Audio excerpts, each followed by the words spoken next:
Catus Maximus here. This time a little review of the Makita 5740 NB. So this is their lower power light weight. I want to say lightweight. It's more their entry level circular saw, a more basic, slightly cheaper. They actually still make essentially the same saw, but in my opinion, it's not as good. The current one is the HS7600. They both have, the current one and this one, which is a 2002, had a 10.5 amp motor. You know, they're advertising around 1200 watts of input power. 4700 RPM on this one. A worm drive skill saw is 4400 RPM. Even Makita's own hypoid saw, I guess the current one's like this, around 4500 RPM. That's the 5477 NB. The deal was it had less power, and they geared it down nearly as low as what the hypoid and worm drive gear saws were, just to kind of make up for the lower power motor. And what you got is the lower power motor means less iron. It's just a bit lighter weight, but it still had a usable amount of torque, and they just sacrificed some blade speed, which then they took away again with the HS7600. Still 10.5 amp motor. They have a 7610 with a bigger motor, which doesn't make any sense because then they're competing with themselves. Makita has 10 different corded 7¼ inch or 185 millimeter circular saws. They have like a lot of different corded circular saws. But on the HS7600, they increased the RPM to 5200 because it really seems that hypoid, worm drives, those are all interpreted as saws that people get when they need to do high torque operations. Pressure treated lumber, tough demolition cutting. Roofers use them a lot. Cutting hardwoods when you're doing a lot of, full blade depth, long rips where you have, potential for some binding, is like the interpretation of them, where sidewinders are more general purpose, and a lot of the time, or most of the time, they just spin a whole heck of a lot faster. They don't have as much gear reduction. And that's what Makita did with the current one, where it means that it delivers less power. It's more heat on the same 1200 watt motor that they had with this one, which is 500 RPM slower. So in my opinion, this one is still better than their current replacement, just because Makita's got caught chasing numbers. I actually just reviewed a Bosch left-hand sidewinder saw, which they charge $50 more than the right-hand blade one, and their advertisement is the fastest something or another, like the fastest cutting, because it runs at 6500 RPM. It has a 15 amp motor, but nonetheless, it's just all these screaming blade speeds when it's, not really necessary at all. And a lot of times, far slower blade speeds are still just fine. People buy blades of various tooth counts if they want finer or coarser cuts. And it's nice to have a tool that has just a little bit more power. So that was the deal with this. It was a basic one. The other deal with it is the international 240 volt versions. Oddly enough, they had a side handle which bolted right here. It was like a little metal arm with a handle that could be, I guess, adjusted back and forth. And oddly enough, that is the version that's sold internationally, where the 120 volt version has the integrated handle. And it's funny because when you go and look up parts for this saw online, what you get is images of the one that does not have this particular handle. They call this thing obsolete. The one thing that is the weakest point about this is it just has this kind of sheet metal support. You can find it for around $25 on eBay. But this thing likes to get bent up and torqued around. That's probably the weakest part about this saw, but I kind of liked having the knob on the back. It's pretty easy to adjust. Oddly enough, it actually came with a pretty rare blade that was still pretty sharp. A variable pitch circular saw blade. Variable pitch blades are like a standard in band saws, are very common in like reciprocating saw blades, where the pitch of the teeth has two different pitches on the same blade. But variable pitches on circular saw blades, it's just really rare. Just hardly anybody does it. So for the $8 I paid for this Makita saw, I figured the blade alone was worth it, since it's obviously old, but carbide tipped and still darn sharp. So enough blabbing about that, but that's kind of what I do on this channel, is get into some of the details. One thing I'll mention is I only paid 20 bucks for this Makita saw, which is like $200 or something. And, you know, I had noticed that there was some carving of the guard there, and, you know, it's pretty well used. I don't know if it got dropped, but you can see how this is all wavy. Anyway, I asked him about it, and he said, oh yeah, it worked great, but then, you know, the bearings or something went out, and so that's why the blade had been scraping. These saws are notorious where the washer that's on the back of the blade, if it falls off when you're changing the blade, it's really easy to put it on upside down. Most saws, the rear washer is obvious. It can only go on one way, but on these Makitas, it can be flipped upside down because it's basically a flat washer with like a little raised portion on one side. That raised portion goes towards the saw, but it oftentimes gets flipped around. Then what happens is the blade ends up sitting on that little raised edge, and it totally distorts and bends the blade, causes it to want to cup. Since it's being pressed this way, the cupping action is occurring from this washer, pushing the blade towards the saw, causing it to want to cut on the inside edge of the guard. And if you don't notice that, then you think something has catastrophically failed on the saw. So don't make that mistake, and it's unfortunate that Makita made an engineering mistake that allows that kind of error to even occur in the first place. The biggest drawback really of these high point saws. That, and they don't really get enough airflow. You got to really make sure. Most Makita saws, it's the biggest criticism, is they just have really tight venting, which works fine when it's clear, but in a saw that's always around clouds of sawdust, those tight vents really get clogged up quick, and you gotta watch it. One of the reasons like why skill saws have just gigantic vents is so that they don't get clogged up so easy. Just love it when people use duct tape out of all things. It's duct tape, a lot of times, normal duct tape I don't think is conductive, but it's a bad habit to use for electrical because a lot of true duct tapes are aluminized, metallic, and you don't wrap wires with metal stuff. Anyway, what we can see here is somebody, I don't know how you get caught up on the cord this high up. Maybe you got caught in the blade in the back one way. But the person didn't even bother to look. And this saw, the wire is connected by about 3 strands. So, I'm going to see if I can't get this old Milwaukee cord to fit, because I'll make it easy. And take a quick look at the gears. There's not much. Saws are super simple. You know, you always want to pop out the brushes. Oddly enough, a lot of sawdust gets packed in the brushes. I'm not exactly sure how it gets in there. I've already cleaned these out. But the other reason you check the brushes, especially if you're buying something to use and you have the opportunity to, is the easiest way to tell if it's been worked hard is the connecting wires will be discolored. This has like excellent condition brushes. The thing about saws is a lot of times they're a worthy used because they're a highly intermittent use item. They're not like a finish sander, or a belt sander or something, which you'll turn on and then run for long periods of time. A saw, the longest cuts you'll make is if you're doing like a rip cut, and that may take, 30 seconds, 40 seconds, something like that, 50 seconds. And a lot of times you're just doing cross cuts, which are just power it on, do your little cut, let it off. So circular saws can last a real long time. Good old Makita Phillips head. They're one of the last manufacturers to really still use Phillips head screws. They are actually JIS certified, Japanese Industrial Standard.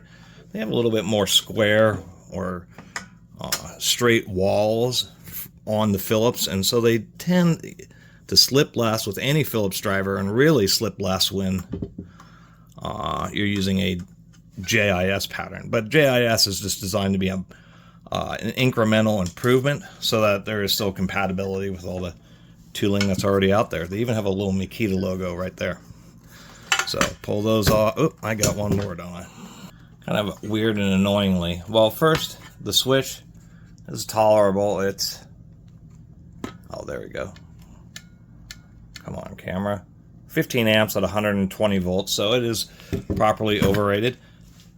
Tiny switch, but when it's just an on-off switch, that's really all you need. What is interesting is that you have to crimp a wire terminal for the hot wire that comes in. It goes directly to the switch, but then they have a pinch down block for the white wire, or for the neutral. Why couldn't they have a pinch down block for both? Because it still kind of makes it a little bit of a hassle. Then, of course, I was saying having one of the screws hidden behind this cover makes it, you can try to, once you get it loose, you can use a Phillips, but man, when they're stuck in there, being off angle, you wonder why their screwdrivers like this. Fortunately, it did have a flat in it. Kind of a little bit of an oversight here. They could have figured out something where it like hooked in on this side and just had a screw on this side. I chose the easy route and just, instead of putting on a new terminal, which I couldn't find any, they're buried somewhere, I just used a wire nut. Why not? Because there's just a tiny switch and tons of space in the handle. Ended up reusing the Makita wire, just cutting it a little bit shorter because there wasn't any other damage. Because the Milwaukee wire is actually so near, it was probably 10-15% thicker. Same gauge wire, just a lot thicker insulation. And it just wasn't gonna fit through this strain relief and in this cord pinch. Otherwise, I mean, it's as simple as you can get. It's a brush motor. It's just a loop of electricity coming in through the cord, through the trigger switch, in the one side of the field, in the one, from that side of the field, in the one brush, through the commutator and the armature, out the other brush, through the second field, and then back out the other wire.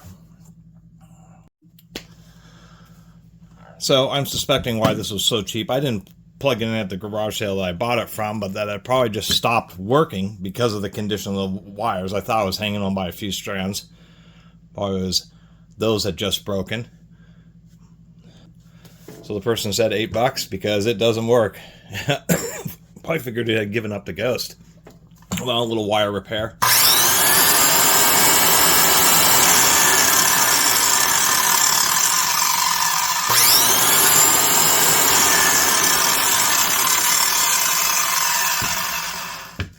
Runs just fine. Actually sounds pretty good. No sound of bad bearings. Gear teeth are okay. I guess we'll take a look at the motor. Let me get this blade off. I never really was fond of those have an integrated lock of hex blade bolts, just because they can strip out and oh man, whoever put that on there did not want it to get loose. That was a fair amount of threads for engagement. Decent washer there. If anybody can post what kind of blade this is, that would be kind of neat. Still think that's kind of interesting looking, the way you have these coarse and fine teeth on a circular saw blade. These little rubber things tend to get a little mashed up. See, this Makita is the same way. I don't know why Makita does that. If you look at this washer, there's a very slight recess right there. And on this side, there's just a very slight raised portion. And oddly enough, if you put this washer on this way, it can start rubbing right on this face here, and the blade is now not held by this wider surface. It's held just by this little narrow area. And on the hypoids, this area, this raised area is really narrow, and it's just almost all other saws, it's just really obvious, and you really can't get this washer backwards. But for some reason, Makita has a different idea about that. So always remember the raised, pay attention to which way it comes off in the first place. But on the Makita, it's the raised portion goes towards the saw. Let me brush this out a little bit. One thing I will give them credit for, we can see we have this little sheet metal shield in here, but how all the motor entirely vents behind the blade, which I think is actually a good idea. It's sort of rather than just having a vent maybe coming out the front here and trying to aim towards the cut, is it still blows a lot of air on the cut because all the air is coming from behind the blade and kind of shooting down this way. So it's still that, and the fact that it's blowing, pressurizing this back area, as we can see, there's just not a lot of sawdust, just some fine sawdust where, the oil is seeped from the gearbox, but it keeps it relatively clear in there. And then thirdly, it helps provide more cooling for the gearbox. It's actually kind of like these designs, and it's not unique. There's quite a few saws that have this kind of system. Pretty tight screws. We can just see here they're using, maybe hard to see on camera, but they're using like it's a type of thread locker, but it's like just putting glue on the thread, so it's not quite as harsh as the ceramic-based Loctites. Only 2 screws, but like that they're countersunk because that provides a centering action, and it's a more normal system. If you look at my review of that Bosch CS5, I think it is, the left-hand blade sidewinder, they have 3 screws, but they're actually just screwed in the side, and then on that Bosch, just the edge of the screw is holding on to the lip of the front bearing case. It's like one of the saddest designs from Bosch.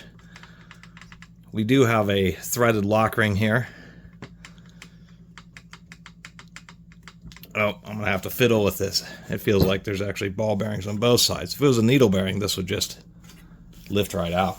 And indeed, we have a tiny ball bearing, and what do we have? Yet another power tool with, I was gonna say, not enough grease. I mean, it looks like they put about 3 grams of grease in there. I mean, wow. I don't know why, man.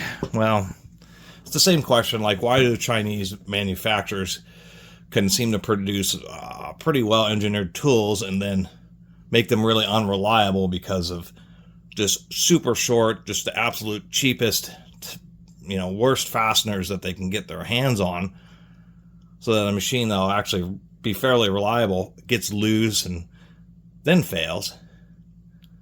Major manufacturers get all that stuff right, and then they just don't put very much like grease in a gearbox. And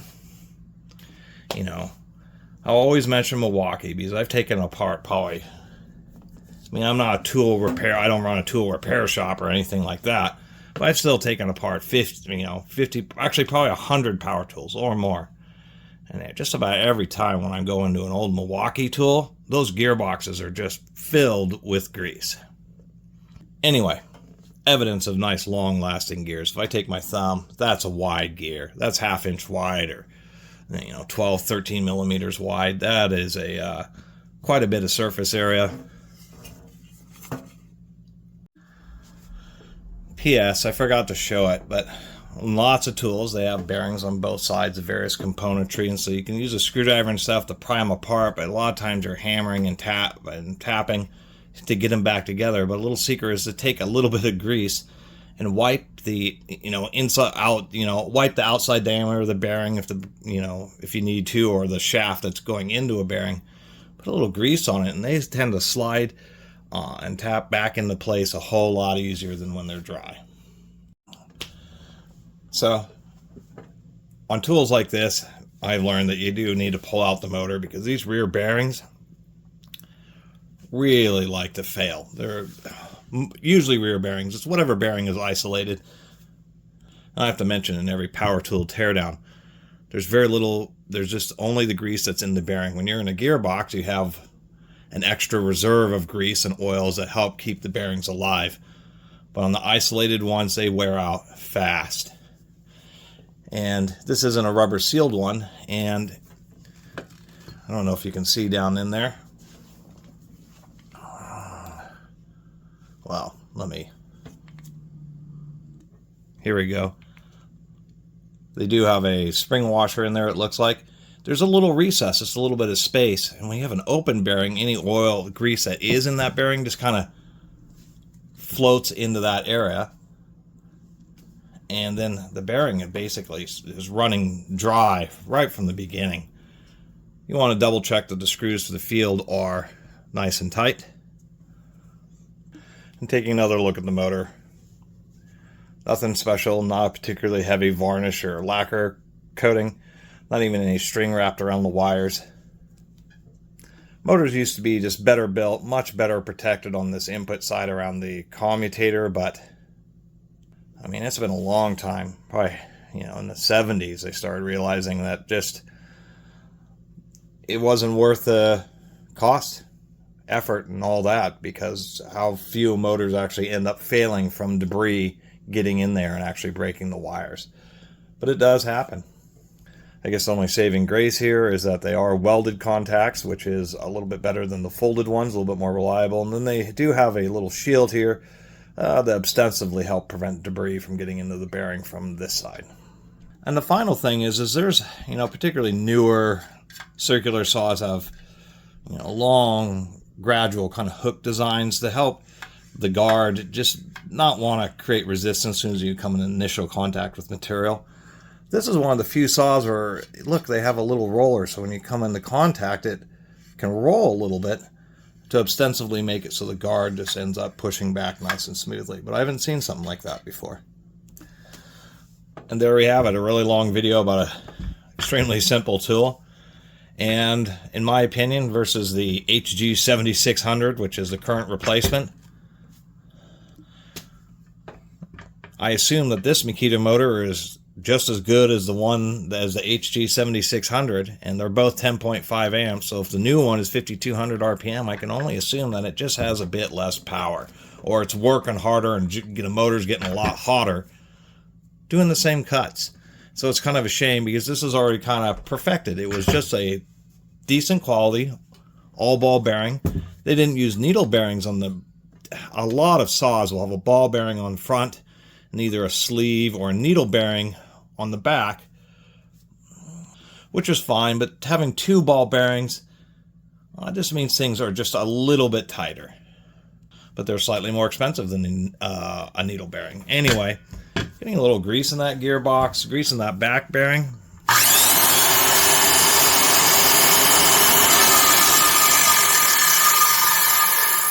That actually sounds pretty good.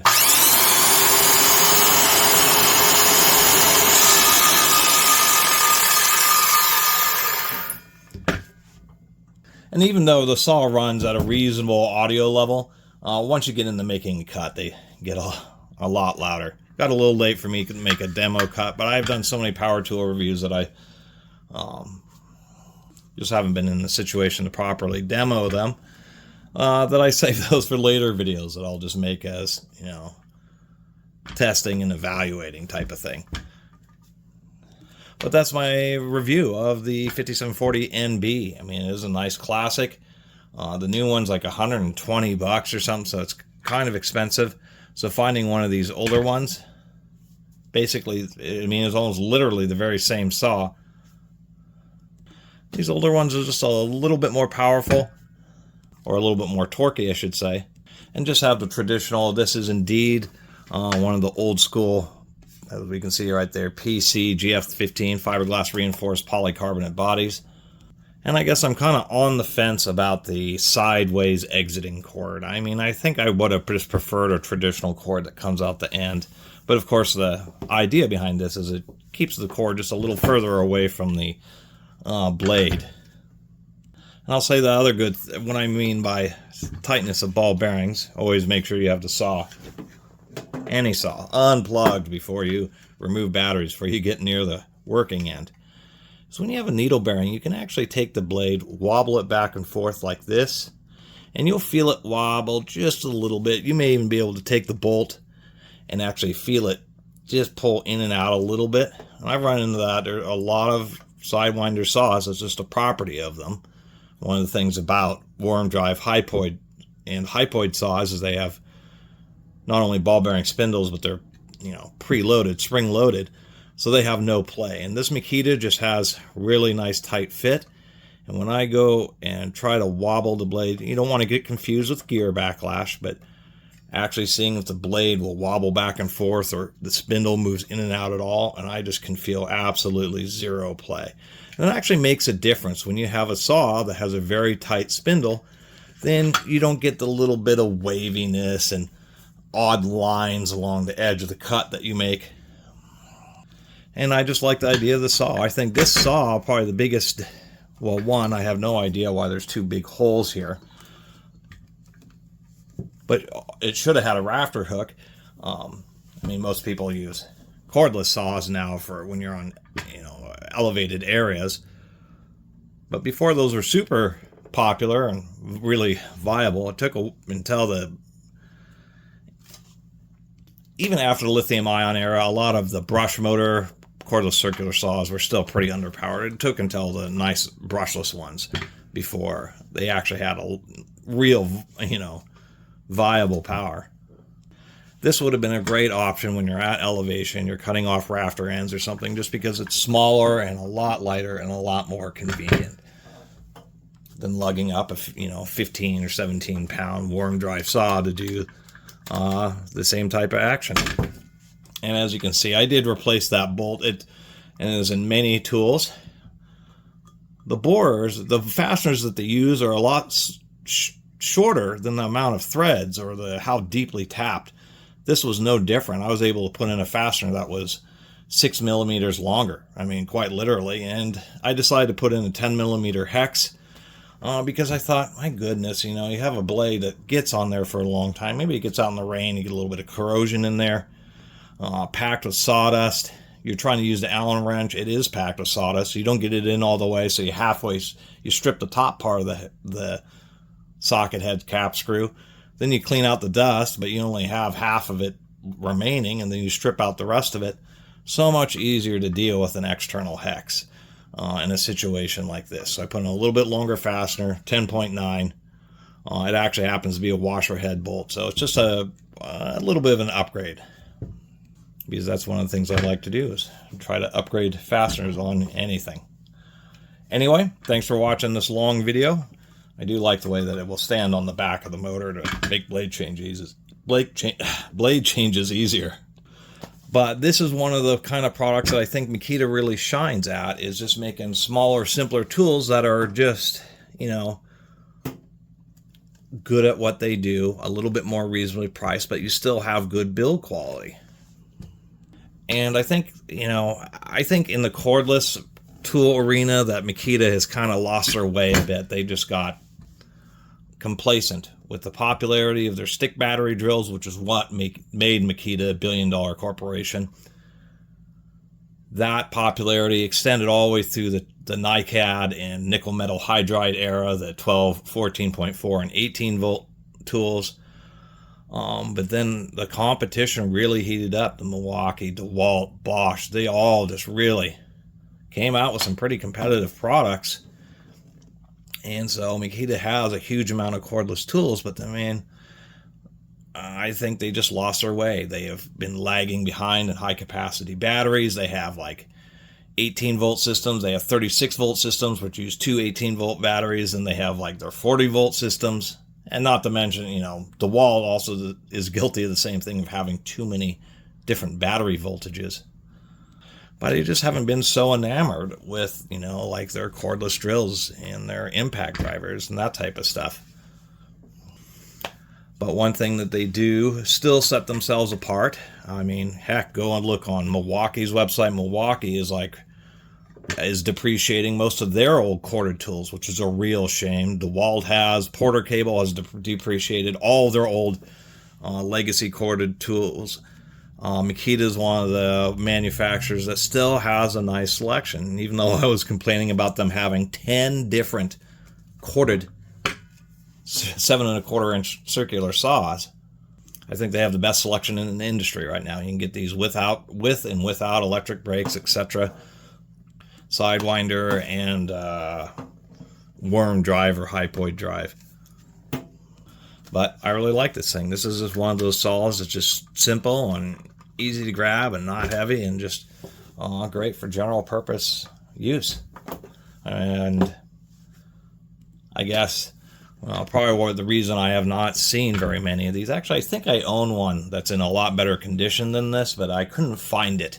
But I seem to remember buying one like this a long time ago, or this model. I think a lot of people kind of say, for how expensive this is, they'll just get the bigger, more powerful, whatever, Hitachi, DeWalt, or more powerful Makita, because it's not much more money. But you're kind of missing the point. The point of this saw is that it's a good saw. It's just a little bit smaller and a little bit lighter weight, but you still get the same advantages and depths of cut, etc., of the 7 1/4 inch blade. And it's a niche I kind of hope Makita still kind of makes products for, because so many other manufacturers are going out of it, that it could be, kind of lucrative for them. They could be the ones who are the company who still has good support for various levels of corded power tools. Anyway, thanks for watching. See you next time.